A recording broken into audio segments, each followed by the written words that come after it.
رکھیں گے۔ اور یہاں کی جو فوج کا سپہ سالار ہے یہ جنرل قمر جاوید باجوہ، اس نے 2-3 تقریبات میں کہا، لیڈروں کو بلا کے کہا، کشمیر کی قیادت کو بلا کے کہا کہ انڈیا کے ساتھ اب ہماری کوئی جنگ نہیں ہوگی، ہم یہ معاملہ ختم کرنا چاہتے ہیں، ہم اس سیز فائر لائن کو جو ہے وہ مستقل سرحد بنانا چاہتے ہیں۔ آپ نے دیکھا انہوں نے اپنے نقشے چینج کیے، آپ نے دیکھا انہوں نے یہ جو ہماری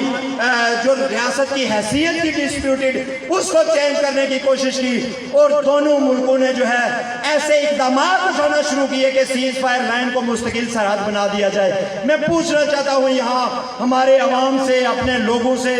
یہ جو ریاستی پارٹیاں ہیں، کل بھی انہوں نے ایک ریلی نکالی ہوئی تھی مظفر آباد میں، کوئی 15-20 علاقائی پارٹیاں جس میں صدر بھی تھا، جس میں وزیر اعظم بھی تھا، جس میں اپوزیشن لیڈر بھی تھا،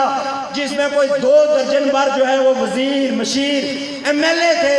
اس میں آپ کو یہ ادھر صحافی بیٹھے ہوئے ہیں، آپ ان کے پاس ہے فوٹیج، یہ یہاں پہ جو مظفر آباد سے آئے ہیں، یہ جو بندے اس چھوٹی سی کانفرنس میں بیٹھے ہوئے ہیں اس سے بھی کم بندے تھے، اور جو ان کا بیانیہ تھا وہ اتنا زیادہ کنفیوز ہے وہ بیانیہ کہ جن کو وہ بتانا چاہتے ہیں ان کو بھی سمجھ نہیں لگتی ہے کہ یہ کیا کہنا چاہتے ہیں، یہ ہمارے خلاف ہیں یا ہمارے حق میں ہیں، یہ ہمارے ساتھ ملنا چاہتے ہیں یا نہیں ملنا چاہتے ہیں۔ واللہ میں آپ کو بتاؤں حکومت پاکستان کو کوئی سمجھ نہیں آتی ہے کہ یہ کیوں احتجاج کر رہے ہیں، کس بات پہ احتجاج کر رہے ہیں۔ اسلام آباد میں انہوں نے احتجاج کیا، کشمیر کے جھنڈے لہرا کے احتجاج کرنے کے، گلگت کو جو ہے وہ صوبہ نہیں بننا چاہیے، لیکن احتجاج کے اعلان سے آخری تقریر تک اس کا ذکر نہیں کیا، یہی ذکر کرتے رہے ہم پاکستان، ہمیں یہ ہمیں وہ، ہمیں موقع دے دو، ہم اپنی بات کریں گے، ہم یہ کریں گے، ہم وہ کریں گے، ہمارا جو ہے وہ ہم آپ سے بڑے پاکستانی ہیں۔ مطالبات کے آخر میں لازمی سمجھتے ہیں یہ کہنا کہ ہم آپ سے بڑے پاکستانی ہیں، ہم پاکستان کے وفادار ہیں، تو پھر وہ ان سے پوچھتے ہیں پھر یہ چون چون یہ ٹاؤں ٹاؤں کیوں لگا رکھی ہے، کیا وجہ ہے؟ اگر تم بڑے پاکستانی ہو اور وفادار بھی ہو اور بلا تنہا صفائی بھی ہو تو یہاں آ کے کیوں شور کرتے ہو؟ کسی نے کوئی کوریج بھی نہیں دی، میڈیا پہ ذکر ہی نہیں آیا۔ دوسرے دن ایک صاحب نے پریس کانفرنس کر کے شکوہ کیا ہمیں میڈیا پہ کوریج نہیں دی گئی، اس پریس کانفرنس کو بھی کوریج نہیں دی گئی، اور کل جو انہوں نے مظفر آباد میں کیا اس کو بھی کوئی کوریج نہیں دی گئی۔ تو یہ جب تک یہاں کے لوگ اپنا بیانیہ درست نہیں کریں گے کہ ہمیں چاہیے کیا، ہمارا سب سے بڑا مسئلہ یہ ہے، کشمیریوں کا سب سے بڑا مسئلہ یہ ہے کہ یہ دنیا کو سمجھا ہی نہیں پا رہے کہ ہمیں کیا چاہیے، ہمارا مطالبہ کیا ہے۔ اسی لیے 4 ستمبر 2021 کو پلندری کے مقام پر آپ سب لوگ اس میں شریک تھے، جہاں 15 سے 20 ہزار لوگ، ایجنسیوں کی یہ رپورٹ ہے کہ وہ وہاں پر شریک تھے، وہاں پر اس مطالبے کو کلیئر کرنے کی کوشش کی گئی۔ وہاں پر لبریشن فرنٹ نے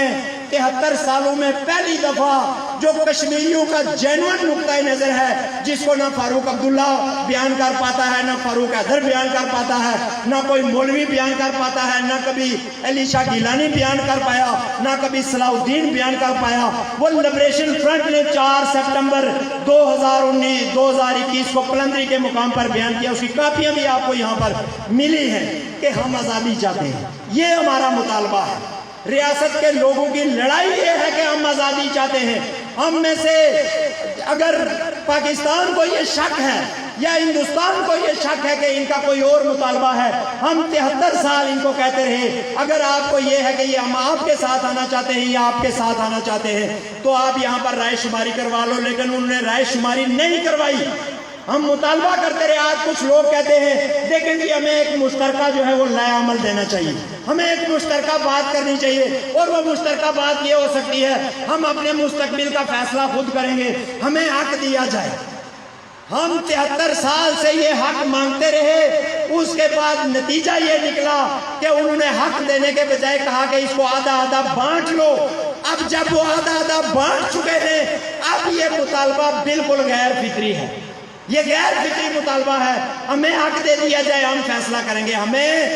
آزاد چھوڑا جائے، یہ فطری مطالبہ ہے۔ ہماری ریاست ہے، اس کا ایک مقدمہ ہے، اس کا ایک جھگڑا ہے پوری دنیا کے اندر کہ یہ انڈیا پاکستان سے ایک الگ خطہ ہے، اور یہی اس مسئلے کا حل بھی ہے۔ اس مسئلے کا حل یہی ہے کہ انڈیا اور پاکستان کی قاتل غاصب قابض افواج جو ہیں وہ ریاست جموں کشمیر سے اپنا بوریا بستر گول کریں،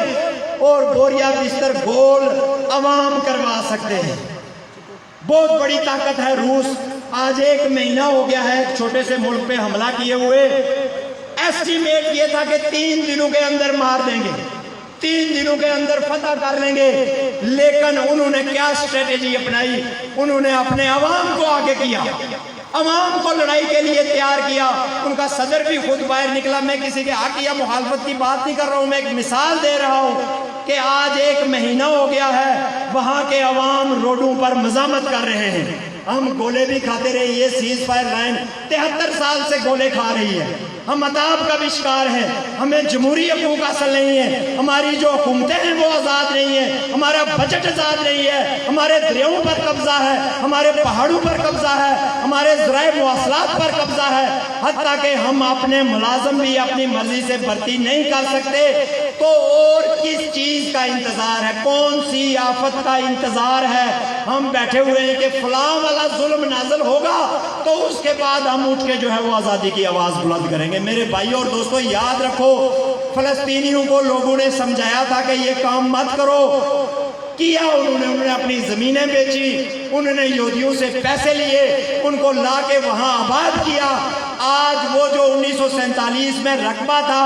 فلسطین کا، آج اس میں سے 90% پر یہودی ہیں، صرف 10% پر جو ہے وہ فلسطینی بیٹھے ہوئے ہیں۔ صبح جب اٹھتے ہیں، کام پہ جاتے ہیں، تو جو دیواریں بنی ہوئی ہیں ان کو چوم کر چاٹ کر ان کے پاس گریہ کر کے رو کے پھر اپنے کام پر جاتے ہیں، اللہ سے دعا کرتے ہیں کہ ہمیں اس ظلم سے نجات دلا۔